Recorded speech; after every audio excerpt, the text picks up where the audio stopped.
ओ चरणं वन्दे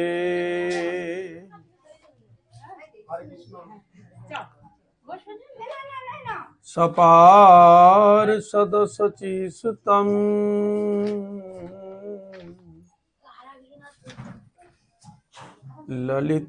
ललिताभिषखं वन्दे राधाकृष्ण समन्वितम् ललिताभिषखं वन्दे राधाकृष्ण समन्वितम् नवद्वीपयुतं वन्दे वृन्दावनमनोहरम्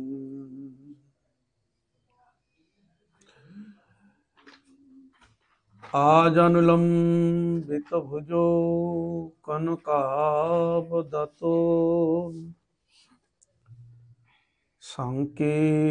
संकीर्तनैकपितरो कमलायताक्षो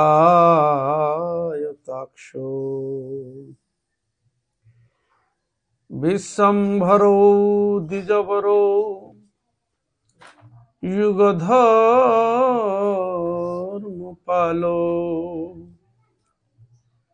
वन्दे जगत्प्रियकरो करुणावतारो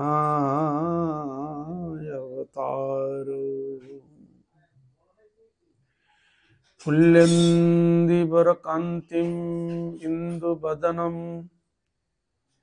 वराहावतंसप्रियं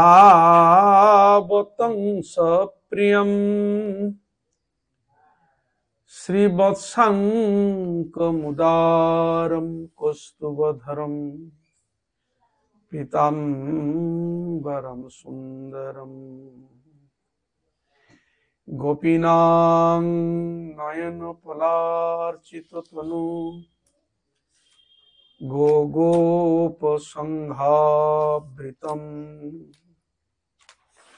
गोविन्दकलवेणुवादनपरं दिव्याङ्गभूषणं भजे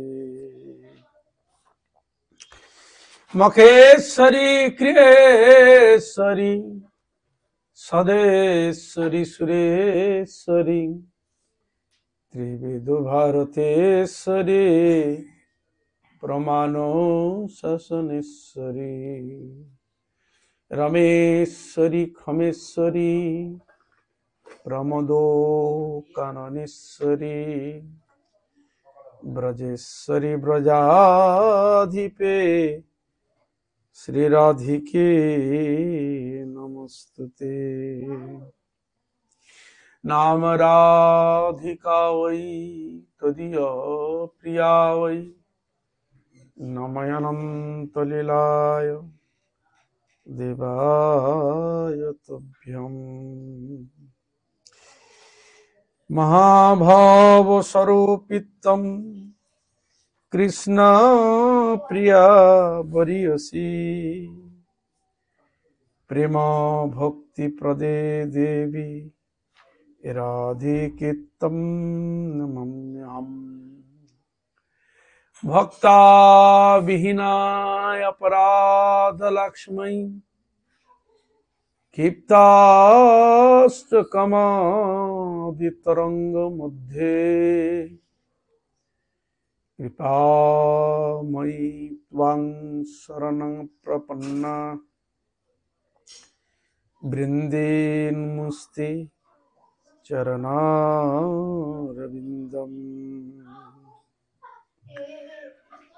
नारायणं नमस्कृत्य नरं चैव नरोत्तमं देवीं सरस्वतीं व्यासं ततो जयमुदीरयेत् तमादिदेवं करुणानिधानं तमालवर्णं सुहितावतारम्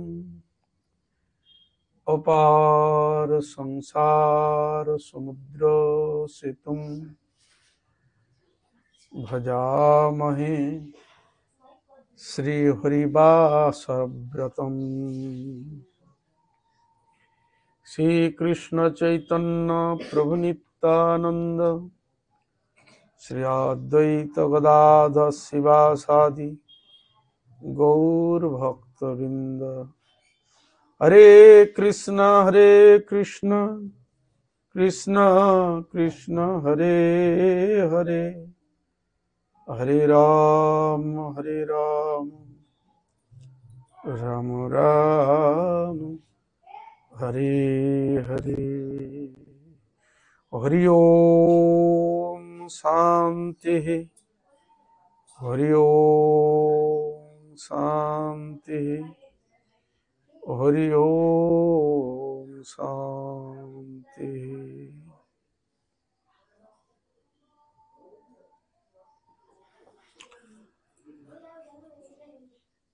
सर्वप्रथमे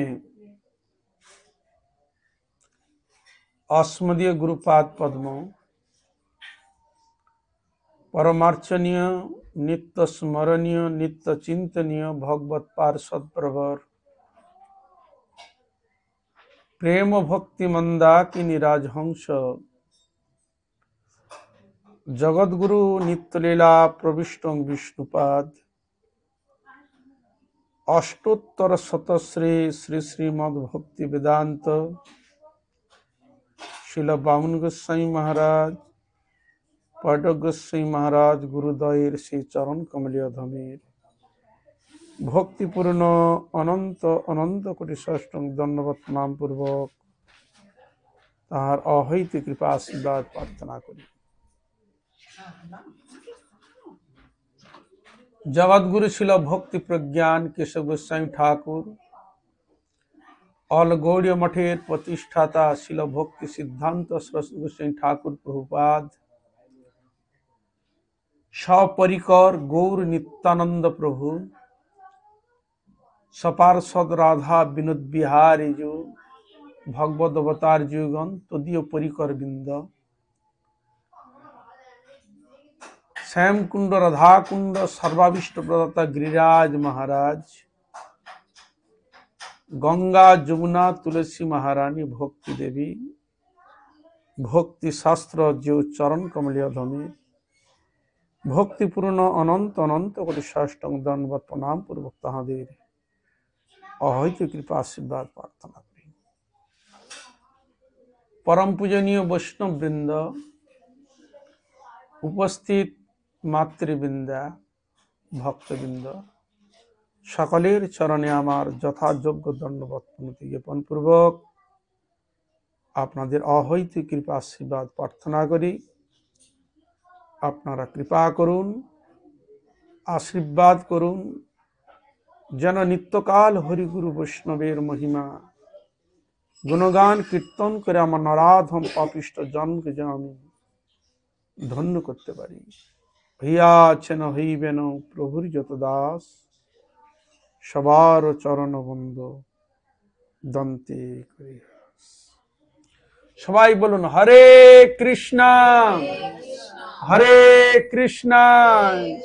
কৃষ্ণ কৃষ্ণ हरे हरे हरे राम राम राम हरे हरे। बोले हे गुरुदेव, हे वैष्णव ठाकुर, हे निताई गौर, हे राधा गोविंद, दया करो कृपा करो तमार चरणे भक्ति प्रदान करुन आमादेर सुख शांति प्रदान करुन। माয়ের একটা জোর করে উলুধ্বনি দেন নিতাই গৌর প্রেমানন্দে।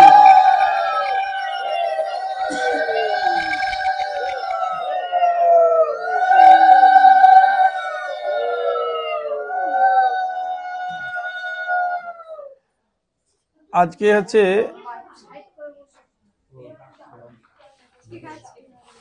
হরিবাসর তিথি। মায়েরা সকালে একাদশী করেছেন নাকি? সবাই করেছেন এখানে যারা এসেছেন? না সবাই করেছে, তাহলে আর আলাদা করে বলার কিছু নেই। শাস্ত্র আলোচনা করলে দেখা যায় এ জগতে যত প্রকার ব্রত রয়েছে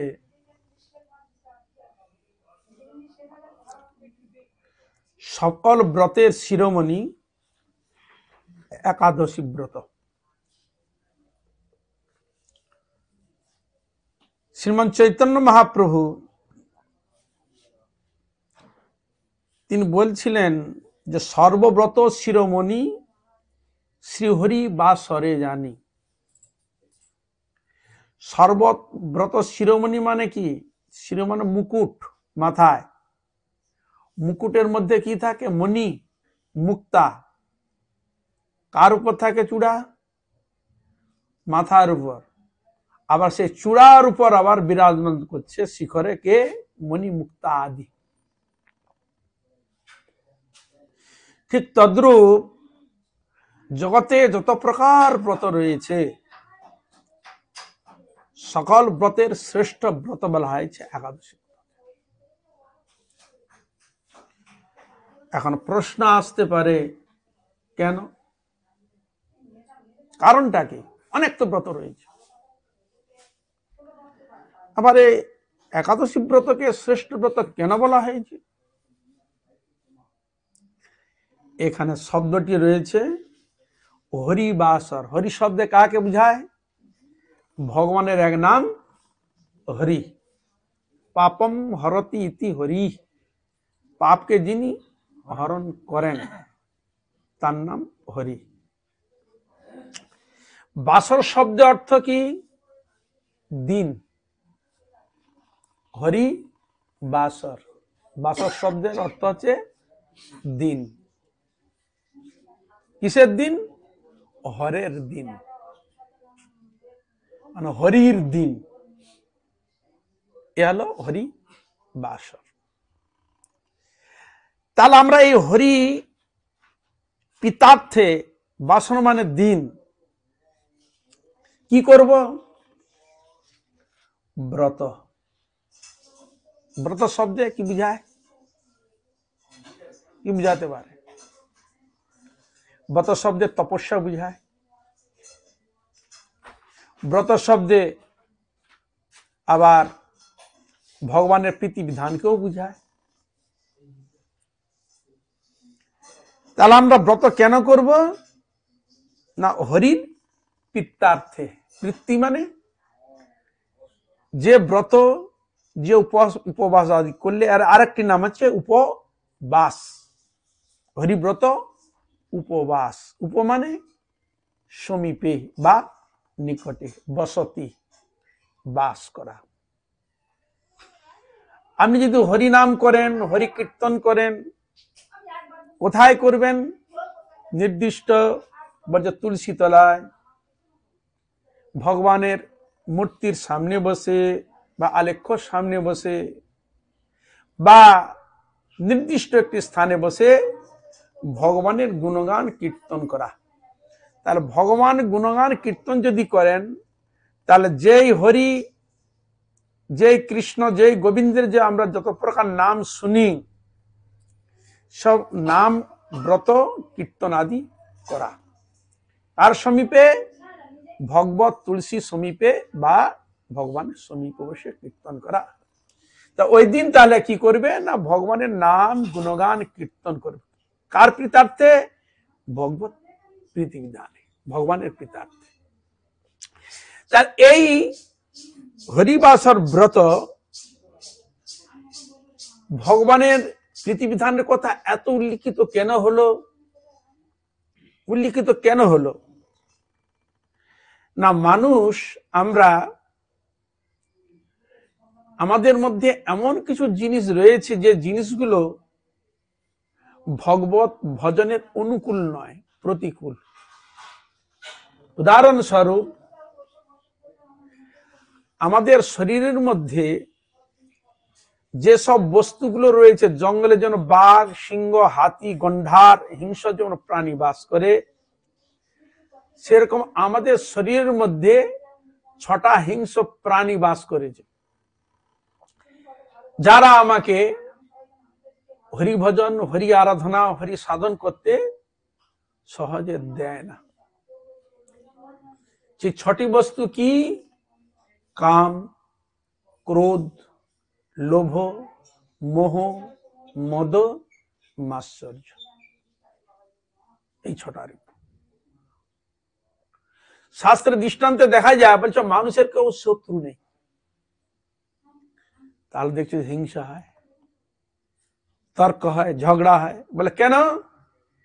এই 6টা জিনিস ভিতরে থাকার জন্য সে তার প্রভাব বিস্তার করে। বুঝা গেল? এই 6টা জিনিসকে যদি ভগবত সেবা সাম্য ভাব যদি আনা যায়, তাহলে আপনার মধ্যে কামও থাকবে না, ক্রোধও থাকবে না, মোহ মদ মাৎসর্য কোনো ভাব থাকবে না।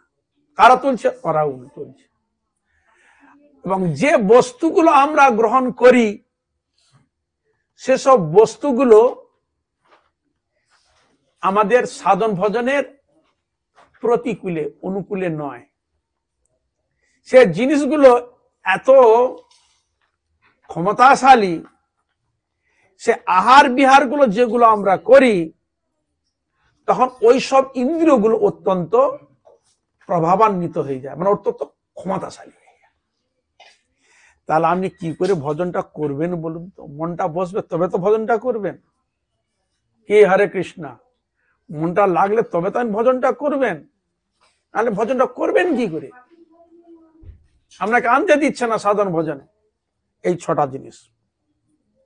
ভগবান এই 6টা জিনিস দিয়ে, আর এই জগতে এমন কিছু জিনিস ভগবান আমাদের ভুলিয়ে রাখার জন্য এমন কিছু জিনিস তৈরি করেছে, তখন আপনি বলে মশাই এই জগতে যে জিনিসগুলো যে এত আনন্দ বস্তু, এর থেকে আর আনন্দ আর নেই। বুঝা গেল? তাহলে তাহলে ভগবানের যে কথা বলা হচ্ছে, তাই ভগবান কোথা থেকে গেল? ওর আবার স্থানটা কোথায়? তার থেকে নিশ্চয়ই একটা ভালো বস্তু আছে, জায়গা আছে নিশ্চয়ই। এই জগতে যেমন আমরা আছি, সেই জগতেও আছে। জায়গাটা কোথায়? তখন বলছে গোলক বৃন্দাবন। কোথায়? গোলক বৃন্দাবন। সেখানে কার বাস? ভগবান হরির নিত্যবাস। সেখানে কারা রয়েছে? তার পরিকর রয়েছে। তাহলে আমরা কোথায় ছিলাম? ওইখানেই ছিলাম। বুঝা গেল? কৃষ্ণ অষ্টোত্তর শতনাম দেখুন। স্বরূপে সবার হয় গোলকেতে স্থিতি, বৈকুণ্ঠে বৈকুণ্ঠনাথ কমলার বলতে। আমাদের স্বরূপের স্থিতি কোথায়? ওই নিত্য এখানে। বুঝা গেল? হরে কৃষ্ণ। হ্যাঁ, তাহলে ভগবানের নাম ভজন আরাধনা করা কোন জায়গায় নিয়ে যেতে চাচ্ছেন ভগবান? তার ব্রত আরাধনা আদি করে তপস্যা করে কোথায় নিয়ে যেতে যাচ্ছেন তিনি? ওই যে স্থানকে আমরা ভুলে এসেছি, ওই স্থানে নিয়ে যেতে যাচ্ছেন। বুঝা গেল?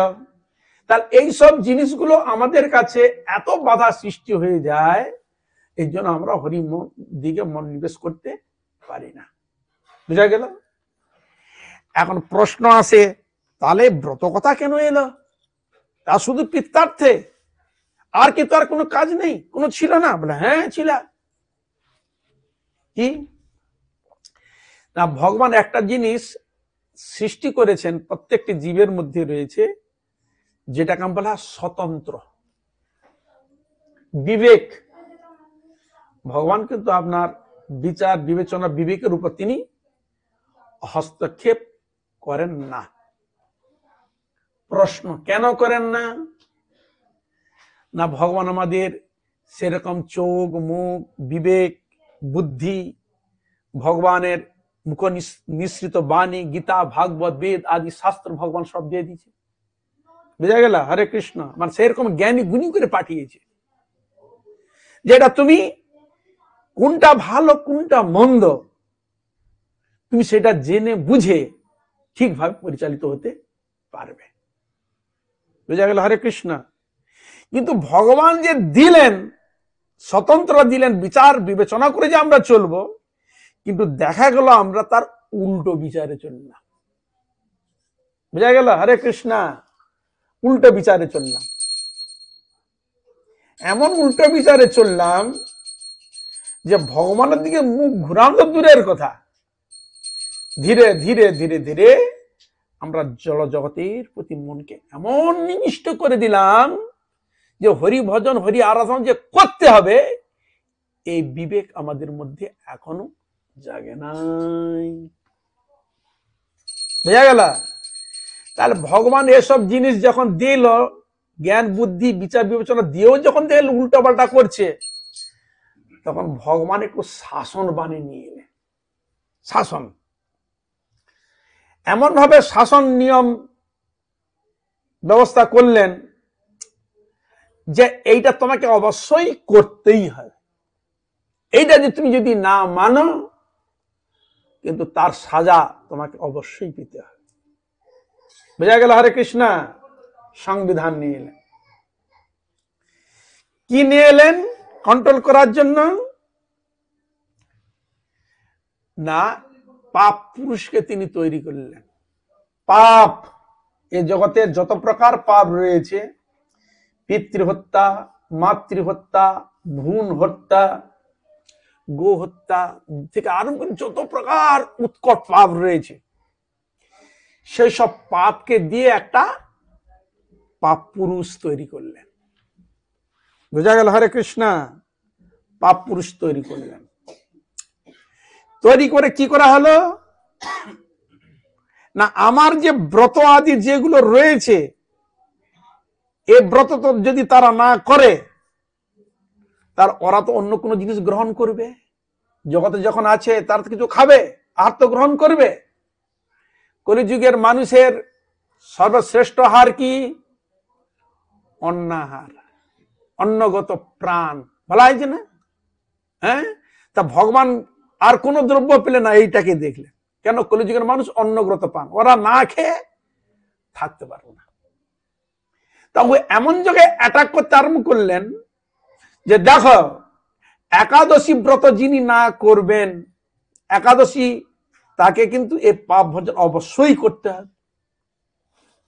পাপ পুরুষকে আদেশ দেওয়া হলো, তুমি কোথায় থাকবে জানো? একাদশী দিন এই অন্নতে আশ্রয় করে থাকবে। ভগবানের আদেশ, তুমি কোথায় আশ্রয় করে থাকবে? অন্নতে আশ্রয় করে থাকবে। যারা একাদশী ব্রত করবে না তারা ওই জিনিস গ্রহণ করবে। হ্যাঁ, আর ওই জিনিস গ্রহণ করলে তখন কি হবে? তিনি ওই পাপে দোষী সাব্যস্ত হবে। বোঝা গেল? হরে কৃষ্ণ। আর অনেক কথা আছে উপরে, আমি ওদিকে যাচ্ছি না, কারণ ওরা কিছু ব্যাপার থাকবে তো, যাচ্ছি না। তা এই জন্য ভগবান দেখলেন যে তুমি তো এগুলো খাবে, তাহলে এই যে যখন তুমি জিনিস যখন গ্রহণ করবে তখন কিন্তু তোমাকে ধরবে। জানি কানি চ পাপানি ব্রহ্মহত্যাদিকানি চ অন্ন মাস্তি সব প্রাপ্য হরি বাসরে। একাদশী ব্রত আরম্ভ হয়ে গেলেই সেদিন ওই অন্নতে করে থেকে গেলেন, আশ্রয় করে থেকে গেলেন এই পাপ। তাহলে আমি তো বলবেন, মশাই আমি তো পাপ করিনি, কাউকে মারিনি, ধরিনি, কোনো অন্যায় করিনি, তা আমার মধ্যে পাপ হবে কেন? দোষ ত্রুটি আসবে কেন? আমি তো করি না কেন? তো এই যে তুমি অন্ন গ্রহণ করেছে। বুঝা গেল? হরে কৃষ্ণ। তাহলে আমাদের দেখলে তোমার আমার যখন তোমাকে সেরকম স্বতন্ত্র বিবেক বিদ্যা দিয়ে যখন উল্টো পাল্টা করছো, এবার তুমি যেটা না খেয়ে থাকতে পারবে না, বাঁচতে চেষ্টা করবে, আমি সেখানেই এটা করে দিলাম। এবার তুমি দেখো, এই যে পাপের ভোগ, আমরা হয়তো ভাববেন যে খেলাম চলে গেল, না, এই যে আমি গ্রহণ করলে আমরা শরীরকে অবলম্বন করেও থেকে গেল। তো এবার আপনি চিন্তা করুন, আমাদের বয়স কত হচ্ছে? বছরে কটা করে একাদশী হয়? 12 দুগুণে 24টা। তাহলে প্রত্যেক বছরে যদি 24টা যদি আপনি করেন, তাহলে আপনার 24 বার ঢুকেছে। হরে কৃষ্ণ। কেন? গ্রহণ করেছি। তারপরে বয়স যদি এত বছর হয়, ওই সবগুলো কার মধ্যে রয়েছে? আমার মধ্যে আশ্রয় করে থেকে গেছে। তাহলে এবার আপনি দেখুন, তাহলে আমাদের ইন্দ্রিয় তো এমনিতেই তো বলবান, তার সঙ্গে আবার এই পাপগুলো আবার ওকে কি করলো? আর বলবান করে দিল, ওকে অ্যাটাক করে দিল। এবার কি হলো, বল বেড়ে গেল, ক্ষমতা বেড়ে গেল, তখন তার মন কোন দিকে যাবে? হরিভজনে মন যাবে, হরি আরাধনায় মন যাবে? কোনো দিকে তার মন যাবে না। তখন আরো কি করবে? সমাজে এসে যে বেঁচেই থাকবে, সমাজে তখন তারা আরো উৎপাত সৃষ্টি করবে, আরো খারাপ সৃষ্টি করবে। হরে কৃষ্ণ।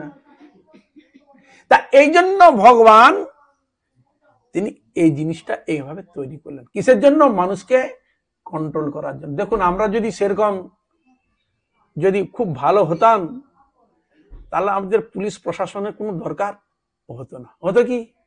আমরা যদি ভালো হতাম, সৎভাবে চলতাম, সবাই যদি সবকিছু চলতাম, তাহলে এখানে প্রশাসনের কোনো প্রয়োজন ছিল না, কোর্টের না পুলিশের প্রয়োজন ছিল না, জেলের প্রয়োজন ছিল, জজ আর আমরা উকিলের প্রয়োজন ছিল। আমরা যদি সকালে যদি ভালোভাবে চলতাম, তাহলে পুলিশের কোনো প্রয়োজন ছিল না, আর অন্য কোনো প্রয়োজন ছিল না। এটা এলো কেন? না, আমরা ঠিক মতো চলি না, তার উল্টো গতিবিধিতেই চলি। এই জন্য এই জিনিসটা এসে হাজির হলো। বুঝা গেল? হরে কৃষ্ণ। এখন হচ্ছে প্রশ্ন,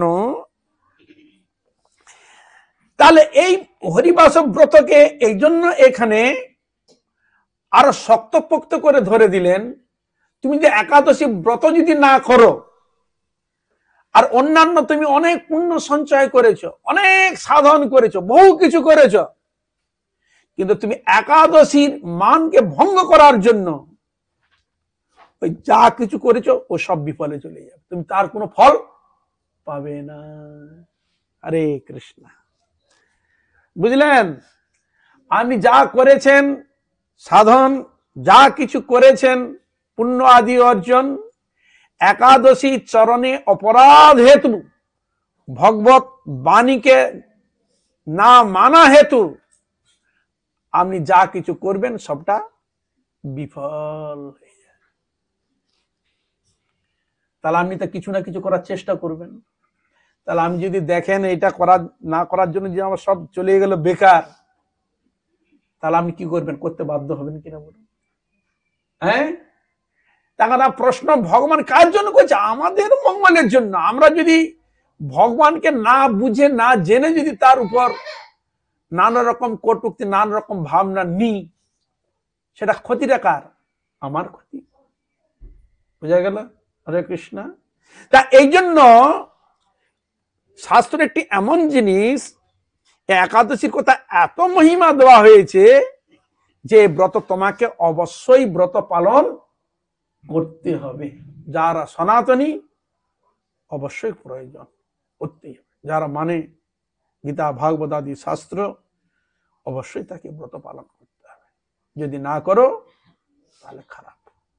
ভগবান আরো বললেন, ভো ধীরাবাণী শ্রুয়তাম শ্রুয়তাম জনা ন ভক্তব্যম ন ভক্তব্যম ন ভক্তব্যম হরের দিনে। ভগবান কৃষ্ণ বলছেন, হে প্রজাবাসী শ্রীয়তাম, হে বিশ্ববাসী শ্রীয়তাম, জনে জনে সকলে শ্রবণ করুন আমার বক্তব্য।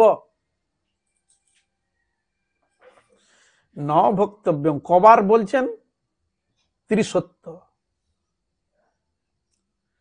শ্রীয়তাম শ্রীয়তাম জনা ন ভক্তব্যম ন ভক্তব্যম ন ভক্তব্যম হরের দিনে। অর্থাৎ একাদশী দিনে ভক্ষণ করিবে না, করিবে না, করিবে না, করিবে না। একবার ত্রিসত্য। বুঝা গেল? হরে কৃষ্ণ। তাহলে কতবার জোর দিয়েছে চিন্তা করুন। জোর কোথায় দেয়? যেটা এইটা ছাড়া তোমার মঙ্গল হওয়ার কোনো রাস্তা নেই, এটা অবশ্য তোমাকে করতেই হবে। এই তিনবার যে উক্তি এই একাদশী ব্রত পাচ্ছি, আর একটা উক্তি পাচ্ছি হরিনামে কীর্তনে। হরের নাম হরের নাম হরের নামৈব কেবলম কলৌ নাস্তেব্য নাস্তেব্য নাস্তেব্য গতির অন্যথা। কি বুঝলে? হরে কৃষ্ণ। তিনবার এই তিনটা দিয়ে কি শব্দ বুঝায়? জোর দিচ্ছেন। এটা তোমাকে অবশ্যই করতে হবে করতে হবে করতে হবে করতে হবে। সেরকম হরিনামের পর যেরকম জোর দেওয়া রয়েছে, সেরকম একাদশী ব্রতের মধ্যে স্বয়ং কৃষ্ণ জোর দিচ্ছেন, ন ভক্তব্যম ন ভক্তব্যম ন ভক্তব্যম হরের দিন। হরের দিন মানে একাদশী দিনে ভক্ষণ করিবে না করিবে না করিবে না করি না। কবার? 30। তাহলে কিরকম তিন মঙ্গল আকাঙ্ক্ষে চিন্তা করো দেখি। হ্যাঁ, আমাদের জন্য কত চিন্তা করছেন, কিন্তু আমরা তার কথা কোনো নিতেই চাচ্ছি না, ভ্রুক্ষেপও করছে না, মানছি না। এইটাই আমাদের দুর্ভাগ্য। তিনি আমাদের চেষ্টা করছেন তার মঙ্গল করার জন্য, কিন্তু আমরা এটা নিচ্ছি না। তা এই জন্য ওখানে বলছেন একাদশী তিথিতে নির্জলাই বলাই রয়েছে, ন ভক্ত মানে ভক্ষণ করিবে না করিবে না করিবে না করিবে না, একবার নির্জলা। বোঝা গেল? হরে কৃষ্ণ, পুরো নির্জলা একাদশীটা। এই যে বলছে ন ভক্তব্যং ন ভক্তব্যং ন ভক্তব্যং হরের দিন। হরিবাসর তিথিতে ভক্ষণ করিবে না করিবে না করিবে না। তখন আমরা বললাম মশাই ভক্ষণ যদি করতে হয় তাহলে দেখছি একটু ফল জলের ব্যবস্থা, একটু ফলমূল আর ইত্যাদি, এটাও তো ব্যবস্থা দেখছি। কি হরে কৃষ্ণ, হ্যাঁ এটা ব্যবস্থা কেন? বলে কলিযুগের মানুষ তো খুব দুর্বল, আয়ু অল্প, হ্যাঁ বাসনা অনেক, কিছু এদের মধ্যে রয়েছে অত্যন্ত কম। তাই শাস্ত্রের বিধান দিলেন যে দুর্বল ব্যক্তি ওষুধ না খেলে, মানে এখানে তো অন্ন তো বন্ধ করে দিয়েছে, অন্ন তো খেতে দিবে না। তাহলে যারা এক মুহূর্তে থাকতে পারে না সে থাকবে কি করে? বুঝা গেল? তখন তাকে বিধান দিলেন ফলমূল গ্রহণ করবে। কি সে পারলে তো ভালোই, বুঝলেন? হরে কৃষ্ণ, ফলমূল জল, আর কি কিরকম গ্রহণ করবে? অনুকল্প, মানে অল্প, একবার পেট ভরে নয়। হরে কৃষ্ণ, ক্ষুধা পাচ্ছে যখন তখন খেয়ে নিলাম না, তাহলে ব্রত নষ্ট হয়ে যাবে। হরে কৃষ্ণ, অনুকল্প মানে শুধু নিমিত্তকে, মানে এটাকে বাঁচাবার জন্য যতটুকু প্রয়োজন অল্প। একবার পেট ভর্তি করে নিলাম, একবার ঠুসিয়ে নিলাম না, অনুকল্প বলা আছে। অনুকল্প মানে অল্প, যতটুকু না গ্রহণ করলে নয় সেইটুকু গ্রহণ করবে। বুঝা গেল? হরে কৃষ্ণ, যদি বেশি গ্রহণ করা যায় ব্রত নষ্ট দিয়ে চলে যায়। ঘন ঘন আহার করা, ঘন ঘন বাথরুম প্রস্রাবে যাওয়া বিভিন্ন রকম কি করে? ক্ষতি সৃষ্টি করে, সাধন ভজনে বাধা সৃষ্টি করে, অনেক কিছু ই করে। এই জন্য অনুকল্প, অল্প, শুধু এটাকে বাঁচাবার জন্য। বুঝা গেল? হরে কৃষ্ণ। তাহলে কাজের জন্য এটা হলো কলিযুগের মানুষের জন্য। দেখুন আমাদের মায়ের পেটে সন্তান আছে, ইঞ্জেকশন ফুটিয়ে দিচ্ছে, তার কিরকম রোগী চিন্তা করুন, মায়ের পেট থেকে ইঞ্জেকশন আরম্ভ হচ্ছে। তাহলে আমাদের এরকম দুর্বলতা রয়েছে। এই জন্য শাস্ত্রে কলিযুগের জন্য কিছু কিছু এরকম যারা পারবে না আপাতত ফল জল অনুকল্প করে এ ব্রত করবে। বুঝা গেল? হরে কৃষ্ণ। হ্যাঁ, তাহলে এখানে এখন আপনি প্রশ্ন করবেন তাহলে পুণ্য ফল পাবেন না? মন্দের তো ভালো, কিছুই তো করতো না, কিছু তো করছে, পুণ্য ফল আপনি পাবেন না, এটা আপনি জেনে রাখুন। কিছু তো পাবেন, কি হরে কৃষ্ণ, কিছু তো পাবেন আপনি। তাই ওখানে দিলেন, ঠিক আছে, পাপটা তো সে গ্রহণ করছে না, হরে কৃষ্ণ, পাপ থেকে তো সে মুক্ত হয়ে গেল। আর ব্রতটা করলো যদি নির্জলা করে, শুধু করে নিলাম, হরিনাম করলাম না, ভগবানের স্মরণ কীর্তন করলাম না, একাদশী করে ঘুরে বেড়াচ্ছি, ঘুমে নাক ডেকে ঘুমাচ্ছি, হরিনাম করলাম না, হরি কীর্তন করলাম না, হরি সাধন করলাম না, তাহলে আপনি ওটা পুণ্যফল পাবেন না। ওটা নিকটে বাস হলো না, ওটা শুধু একটু গ্রহণ করা হলো। ওই দিন ভগবানের নাম গুণগান কীর্তন ভগবানের সেবাতে নিজকে একবার ডুবিয়ে রাখতে হয়।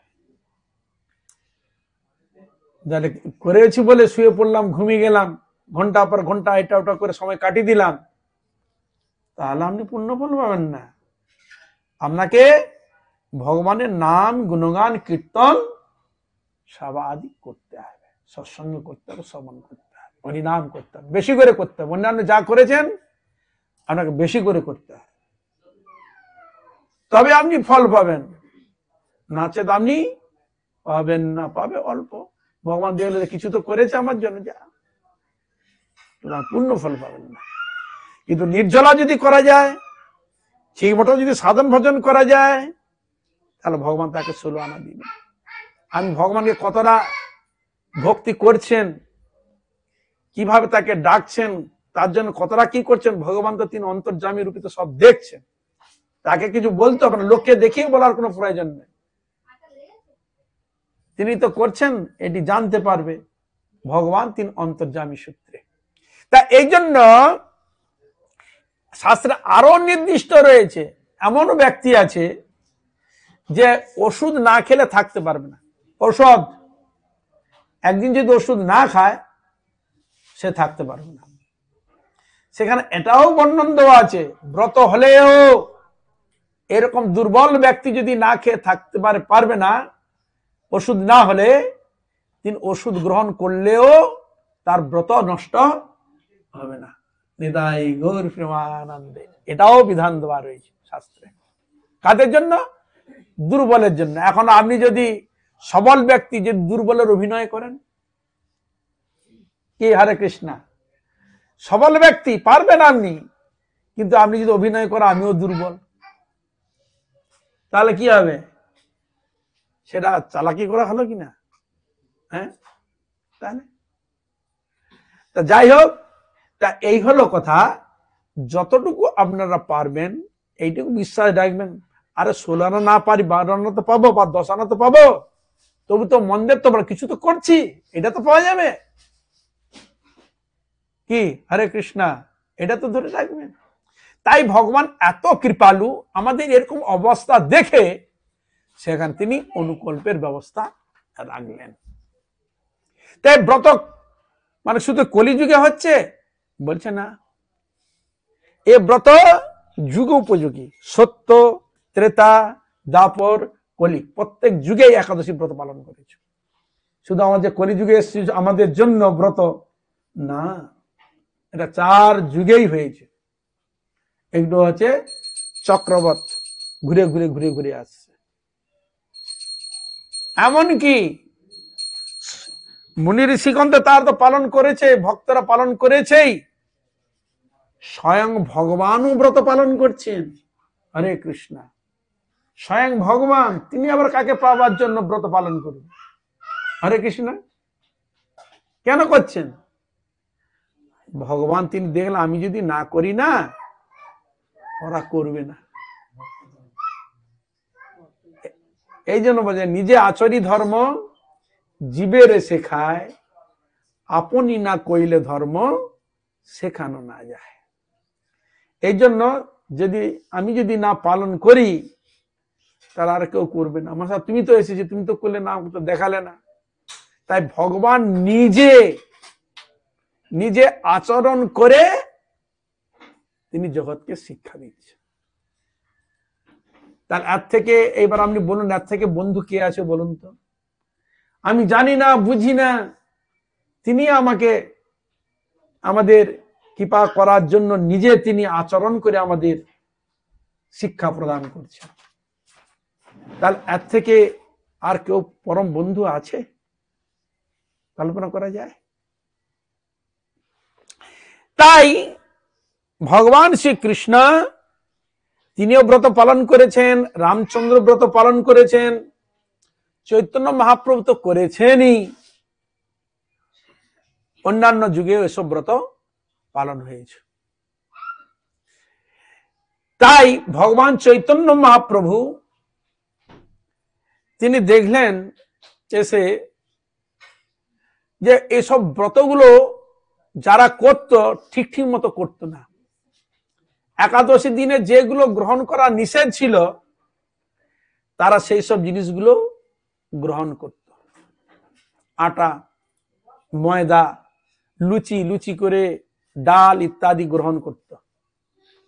কি কি নিষেধ ছিল? ধান, গম, তিল, জব, সরষে, রবি শস্য, ডাল, এগুলো নিষেধ।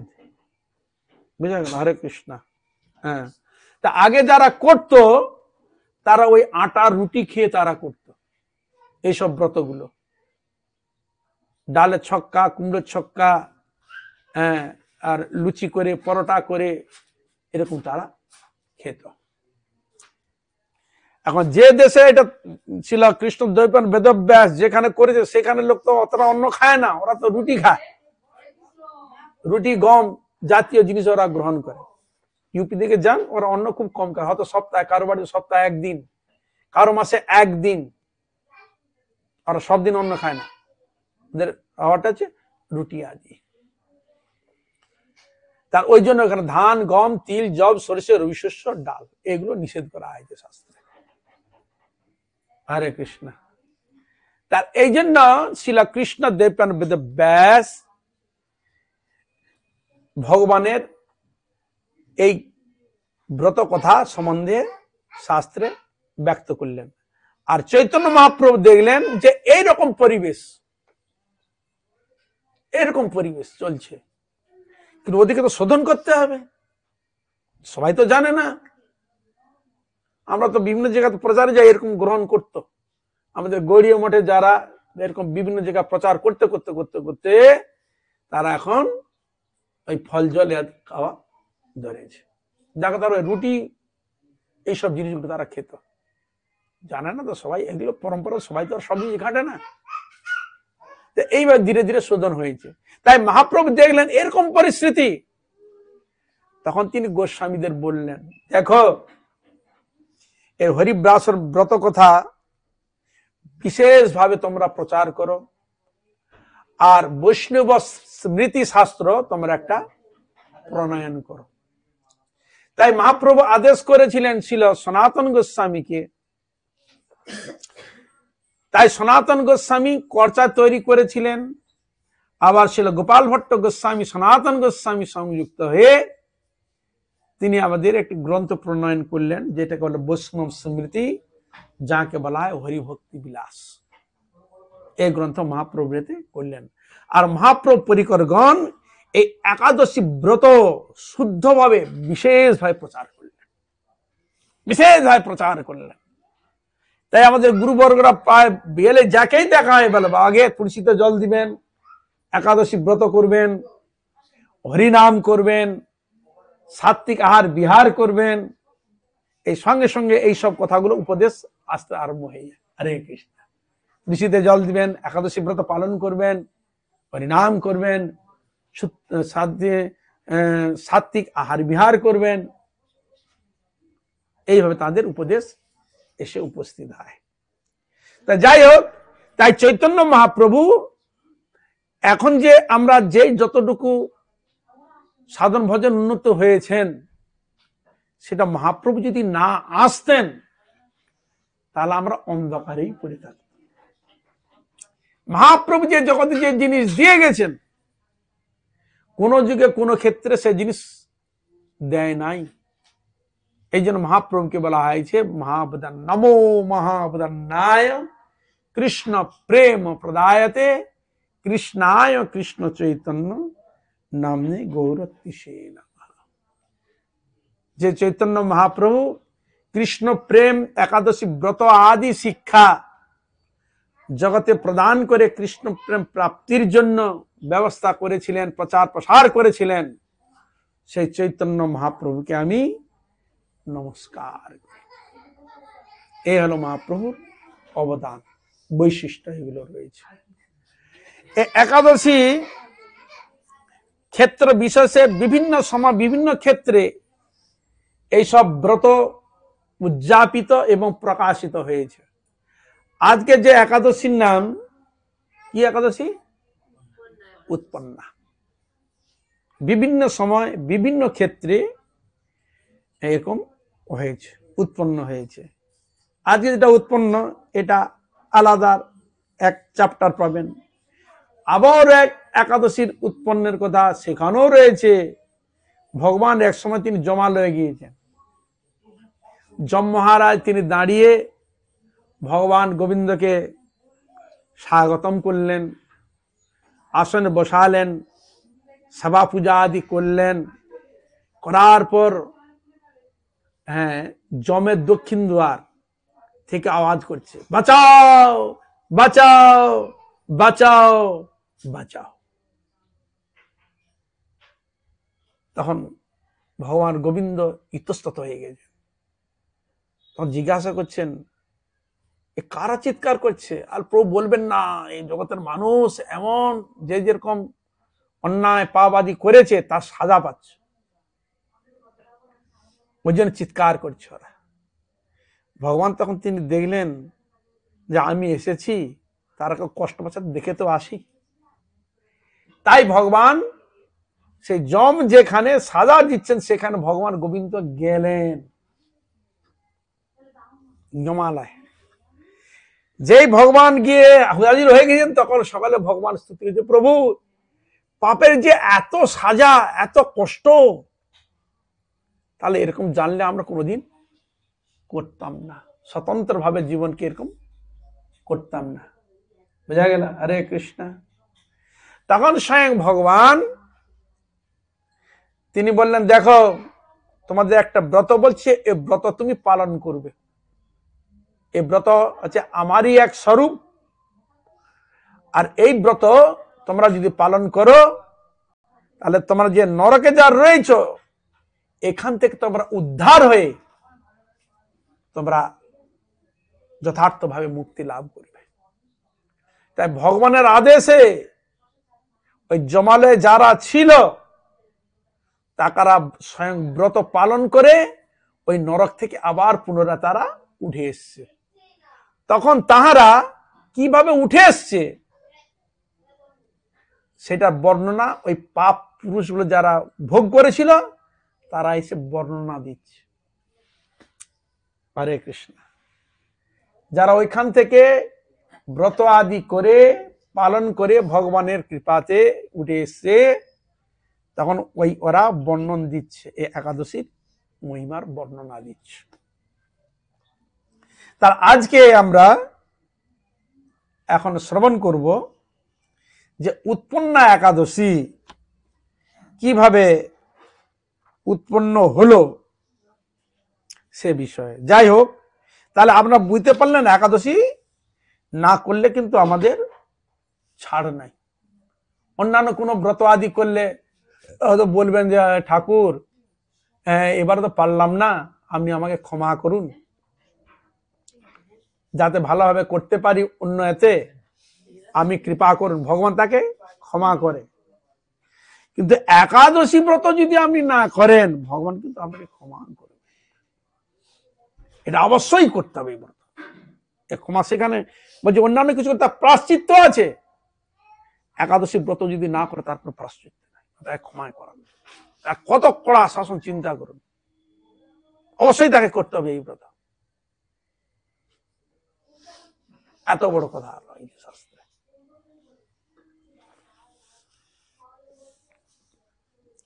স্বাভাবিক আমাদের মধ্যে আসবে, বাবা এরকম পাপ না করে একটা দিন করে অসুবিধা কি? এরকম তো অসুবিধা নেই, একটু ফল জল খেয়ে একটু মূল খেয়ে তো করেই দেওয়া, তাহলে আপনার শারীরিক মানসিক সব দিক দিয়ে ভালো। দেখুন আমাদের রোজ যে খাই গুলো হজম হয় না, সবসময় ইঞ্জিন চলছে আমাদের, তার একদিন যদি আপনি একটু স্বল্প কিছু জিনিস গ্রহণ করেন তাহলে একটু আমাদের শরীর যে ইঞ্জিনটা চলছে একটু বিশ্রাম পাবে, তাহলে আমরা শারীরিক মানসিক সব দিক দিয়ে ভালো, কি জাগতিক কি পারমার্থিক সব দিক দিয়ে ভালো। তাহলে আমরা সেগুলো করার চেষ্টা করি না, এটাই হচ্ছে দুর্ভাগ্যের বিষয়। না জানলেও জানার চেষ্টা যদি করি নিশ্চয়ই আমরা জানতে পারবো। শাস্ত্র সব দেওয়া রয়েছে, শাস্ত্র একটি এমন জিনিস সবকিছু এর মধ্যে আপনি পেয়ে যাবেন। সমাধা করে, সব বিষয় সমাধা করেছে। শাস্ত্র কি সমাধা করেন নাই? সব কিছু শাস্ত্র সমাধা করেছে। তাহলে আমাদের এই জগৎ থেকে যদি উদ্ধার হতে হয় তাহলে কিন্তু একাদশী ব্রত অবশ্যই ভালো। অন্যান্য ব্রত আমি পালন করুন আর না করুন, কিন্তু একাদশী ব্রত আপনাকে করতে হয়। অন্যান্য জায়গায় এটাও বর্ণন রয়েছে যে তাহলে আর অন্যান্য ব্রতগুলো কারা? তখন বলছে একাদশীর আর এক স্বরূপ। বুঝা গেল? হরে কৃষ্ণ, একাদশী আছে, আর অন্য যে ব্রত এরা কারা? বলে একাদশীর আর এক মূর্তি, আর এক স্বরূপ। তো ওইখানে অতটা মানে করলেও ক্ষমা টমা আছে, কিন্তু এখানে যে জিনিসটা আপনার ক্ষমা করবে না, ব্রত আপনাকে পালন করতে হবে।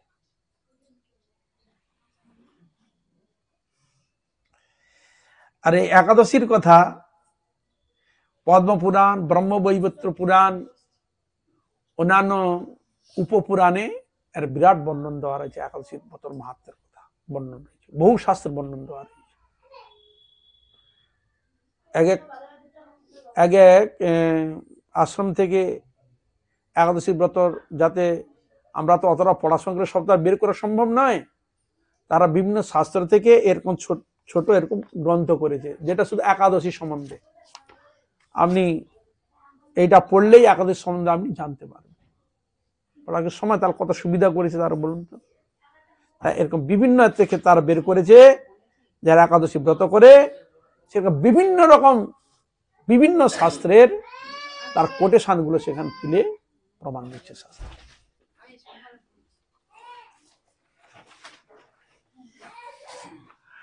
শ্রীমদ্ ভগবদ গীতা প্রশ্নকার অর্জুনের।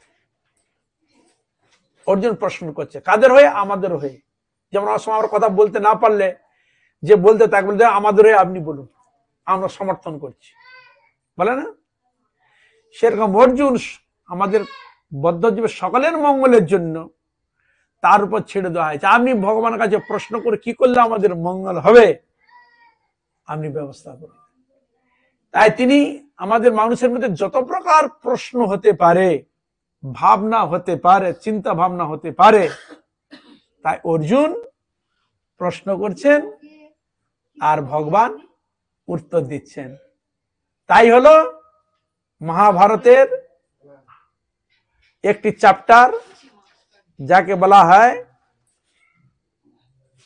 ভীষ্ম পর্ব। ভীষ্ম পর্বের একটা চ্যাপ্টার হচ্ছে শ্রীমদ্ ভগবদ গীতা। দেখলেন যে গীতা পড়বে কি করে, অত সম্ভব না, তখন ওই মহাভারত থেকে ওই গীতা চ্যাপ্টারটাকে তুলেছে আমাদের সামনে করে ধরে দিলেন, দেখে গীতা পড়ো। তা আপনি কি ওইখান থেকে অত বড় গ্রন্থ পড়ে নিয়ে আসা সম্ভব পারতেন? তাহারা কৃপা করে আমাদের কাছে ওই মহাভারতের ভীষ্ম পর্ব মধ্যে ওই গীতারিটা রয়েছে, ওইখান থেকে পার্সোনাল ভাবে গীতা আমাদের কাছে ছাপিয়ে সামনে ঘরে সব জায়গায় আমরা কিনতে লাভ পারি। পাওয়া যাচ্ছে কিনা, তার কত সুবিধা করছে চিন্তা করুন।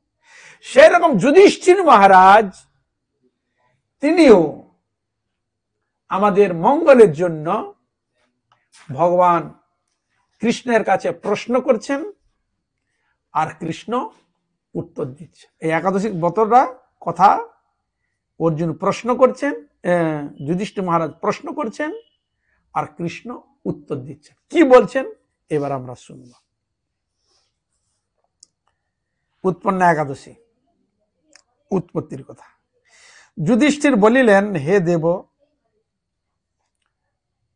গৌণচান্দ্র অগ্রহায়ণের পুণ্যপ্রদা কৃষ্ণা একাদশী কেন উৎপন্ন নামে ব্যতীত হন?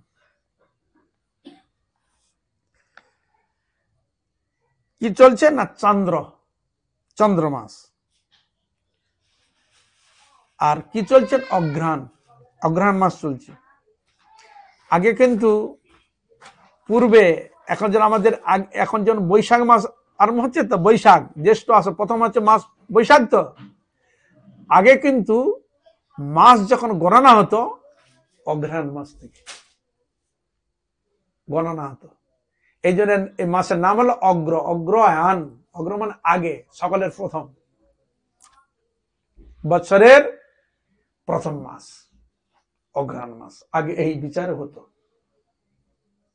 কিন্তু এখন কলিযুগের ক্ষেত্রে বৈশাখ মাস থেকে আরম্ভ হচ্ছে। আর কি বললেন? পুণ্যপ্রদা। আর পক্ষ কি চলছে? কৃষ্ণ পক্ষ। পক্ষ দুটি, এক শুক্ল পক্ষ আর কৃষ্ণ পক্ষ। কেন উৎপন্না নামে কথিত? এটি হলো প্রশ্ন। এবং কি জন্যই বা তিনি পবিত্রা এবং দেবগণের প্রিয়া, ইহা জানিতে কৌতূহল জন্মিয়াছে, আপনি কৃপাপূর্বক বলুন। শব্দটি সংযোজন করেছে একটা। তিনি পবিত্রা ও দেবগণের প্রিয়া, দেবতাগণের খুব প্রিয়। দেবতাগণেরও প্রিয় ব্রত এই ব্রত, কিন্তু শুধু মনুষ্যের নয়। আমরা হয়তো বলবেন যে শুধু একাদশী শুধু মানুষ করে না, শাস্ত্রে বর্ণিত রয়েছে দেবতাগণ এই ব্রত পালন করেন। যেসব পিতৃ মাতৃ যারা চলেছে, স্ব জায়গা রয়েছে, তারা ওই স্থান থেকে এই ব্রত পালন করে। এই জন্য আমাদের বৈষ্ণবগণের থিওরিতে একাদশী দিন শ্রাদ্ধ থাকলেও দ্বাদশীতে শ্রাদ্ধের এই জন্য বিধান দেওয়া রয়েছে। এই জন্য করে কেন? ওই দিন তারা ব্রত আদি পালন করে থাকে। আপনি তাকে কি দিবে? পিণ্ডি দিবেন, অন্ন দিয়ে দেন না? পিণ্ডিটা কে দেওয়া যায়? অন্ন। তা অন্ন তো পাপ ওই দিন তো বাসা করেই গেছে, তাকে দেওয়া হয় কি? এই জন্য বৈষ্ণবতে এই জন্য তারা একাদশীতে পিতৃ আদি শ্রাদ্ধ তারা করেন না। ওই দিন তারা ব্রতর জন্য তারা করে, দ্বাদশী দিন তারা করে। হরে কৃষ্ণ।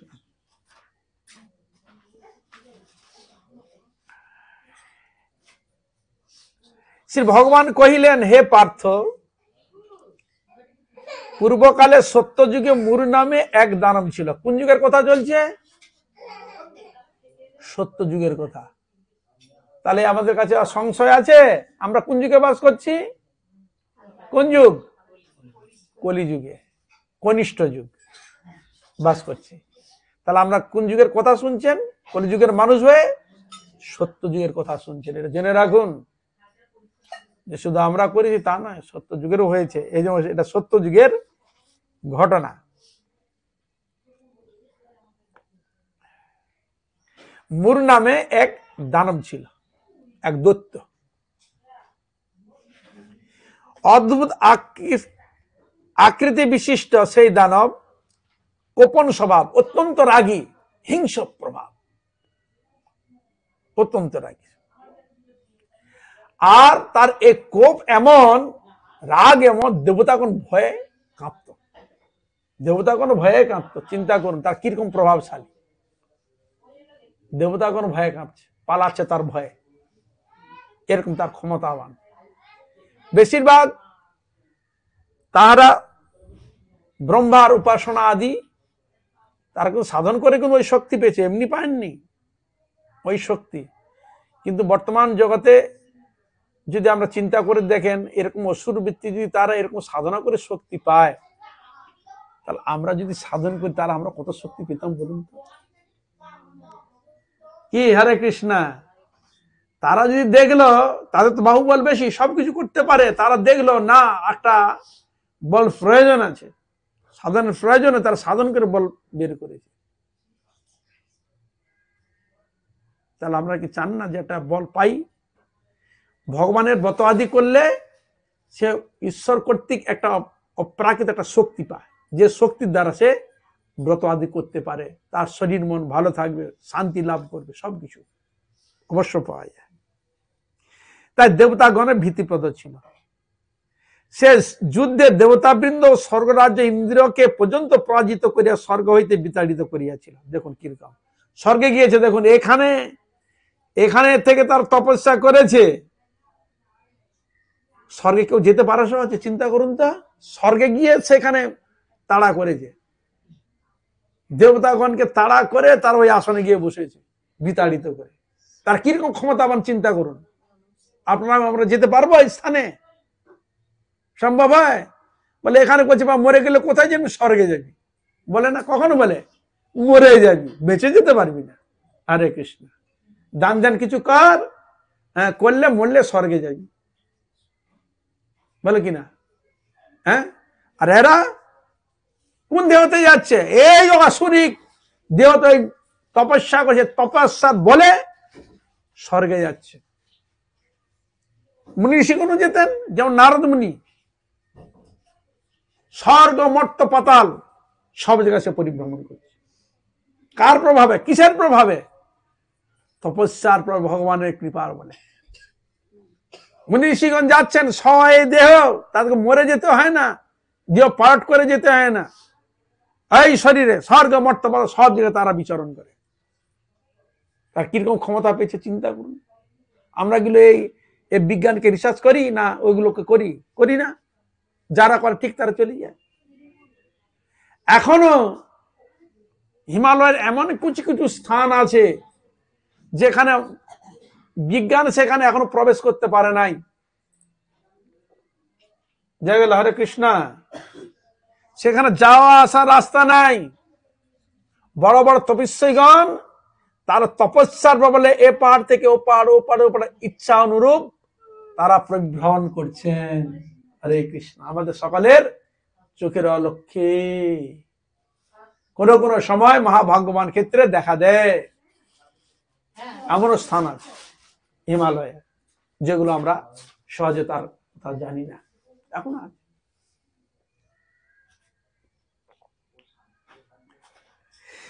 দেবগণ তখন মহেশ্বরের নিকট গমন পূর্বক নিজেদের সমস্ত দুঃখ বিস্তারিত ভাবে নিবেদন করলেন। এখন সকল দেবতাগণ কি করলো? বিতাড়িত হয়ে শিবজির কাছে গিয়ে উপস্থিত, শিব ঠাকুরের কাছে নিবেদন করলেন। শুনিয়া মহাদেব বলিলেন, ওহে ইন্দ্র, যেখানে শরণ্য জগন্নাথ গরুধ্বজ নারায়ণ বিরাজ করিতেছে সেখানে গমন করো। আবার শিবজি বললেন, বলো তোমরা জগন্নাথে যাও, ভগবান গোবিন্দের কাছে যাও। জগন্নাথ ভগবান কৃষ্ণের এক নাম জগন্নাথ, জগতের নাথ জগন্নাথ। তার ধ্বজের নাম হচ্ছে গরুধ্বজ। শিবজি তার কাছে যেতে বললেন সকল দেবতাগণ। তিনি আশ্রিতগণের ত্রাণকারী, নিশ্চয় তোমাদের রক্ষার উপায় করিবেন। শিব বললেন তুমি ওখানে যাও, ওখানে গেলে সমাধা হবে। দেখুন, তিনি বলে দিচ্ছে ওখানে গেলে সমাধা, কিন্তু তিনি কিন্তু সমাধা করতে পারছেন না।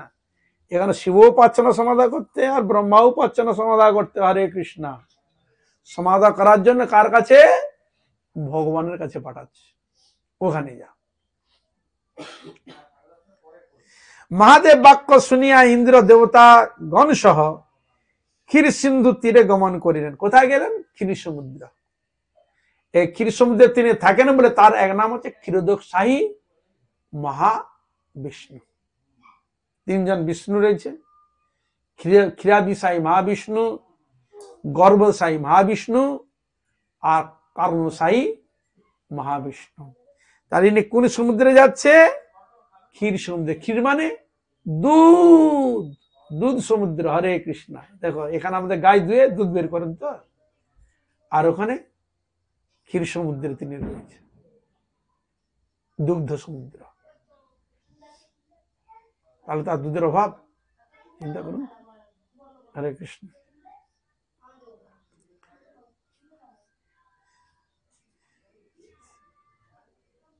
সুপ্ত গদাধর দর্শন করত তিনি কৃতাঞ্জলি পুটে তা স্তব করিতে লাগিলেন। তখন ওনারা জল মধ্যে সুপ্ত গদাধরকে দর্শন করত, কৃতাঞ্জলি পুটে স্তব করতে লাগলেন।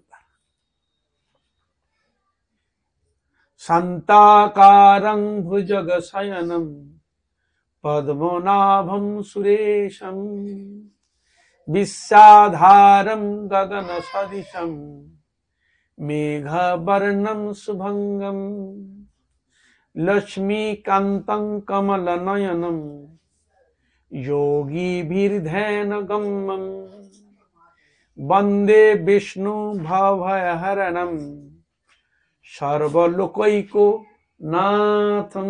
কোথায় স্নান করছেন? কি সমুদ্রে? ভুজগ শয়নম। অনন্তদেব তিনি শয়ন করছেন, সব জায়গায় একইভাবে ব্যাপ্ত রয়েছেন, বিশাল পুরুষ রূপে তা স্তব করতে লাগলেন এবং নিজেদের দৈন দুঃখের কথা নিবেদন করলেন। সকল দেবতাগণ তাদের দুঃখের কথা ভগবানকে নিবেদন করলেন। ইন্দ্র বাক্য শ্রবণ করিয়া নারায়ণ কহিলেন, হে ইন্দ্র, সে মূর দানব কি রূপ, তার বল বীর্য শক্তি বা কি প্রকার, সে সমস্ত আমায় বলো। দেখুন, ভগবান জিজ্ঞাসা করছে সে দৈত্যটা কিরকম, তার রূপ দিক কিরকম, তার শক্তি কিরকম, তোমরা তো গিয়েছিল যুদ্ধ করতে পারছো না, আমায় বলো। দেখুন, ভগবান আবার জিজ্ঞাসা করে, তিনি জানতেন না তার ক্ষমতা কিরকম? সকল অন্তর্যামীর মধ্যে রয়েছে, আমার মধ্যে যদি তিনি থাকে, তার মধ্যে তিনি নেই? অন্তরে তুমি আছো চিরদিনই ওগো অন্তর্যামী। তাহলে ভগবান তো তার অন্তরে রয়েছে, সে জানে না তার ক্ষমতা কতটা?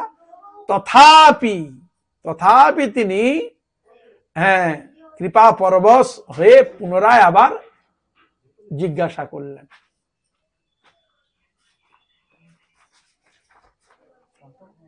ইন্দ্র কহিলেন, হে দেবেশ, পুরাকালে ব্রহ্মবংশে তালজঙ্ঘা নামে এক অতি পরাক্রান্ত অসুর ছিল। এখন ইন্দ্র পুরো হিস্ট্রিটা বলছেন, ওই যে অসুরের কথা বলছেন, মূর নাম যে দত্ত, তার হিস্ট্রিটা বলছে। বলে দেখো, পুরাকালে ব্রহ্মবংশে তালজঙ্ঘা নামে অতি পরাক্রান্ত এক অসুর ছিল। কি বংশ সেটি বলছেন? ব্রহ্মবংশ। তারই পুত্র সেই হচ্ছে মূর। অতীব বলশালী, ভীষণ উৎকট, দেখতে কিন্তু ভালো নয়, কুৎসিত, আর দেবতা গণেরও ভীতি প্রদানকারী। আমরা ভাবি শুধু আমরা ভয় করি, তা নয়, দেবতা পর্যন্ত ভয় করে। সে চন্দ্রাবতী নামে এক পুরীতে বাস করে। যে পুরীতে বাস করে তার নামটা চন্দ্রাবতী। স্বর্গ হইতে আমাদিগকে বিতাড়িত করিয়া তাহার স্বজাতি মধ্য হইতে কাহাকে রাজা, কাহাকে অন্যান্য দিকপাল রূপে অধিষ্ঠিত করত দেবলোক সম্পূর্ণ অধিকার করিয়াছে। ওইখানে স্বর্গরাজ্যে সব ওরা বসে, তার আত্মীয় পরিজন যারা ছিল তাদেরকে আগে একটা পদে বসে ওখান থেকে ওইখানে আছে, আর আমাদের বিতাড়িত করে দিয়েছে। তার প্রবল প্রতাপে আজ আমরা মর্তে বিচরণ করছি। এ মর্তে তারা এসছে। দেবতাগণ কিন্তু এই জগতে এলে, হরে কৃষ্ণ, তাদের পা কিন্তু মাটি স্পর্শ করে না। হরে কৃষ্ণ।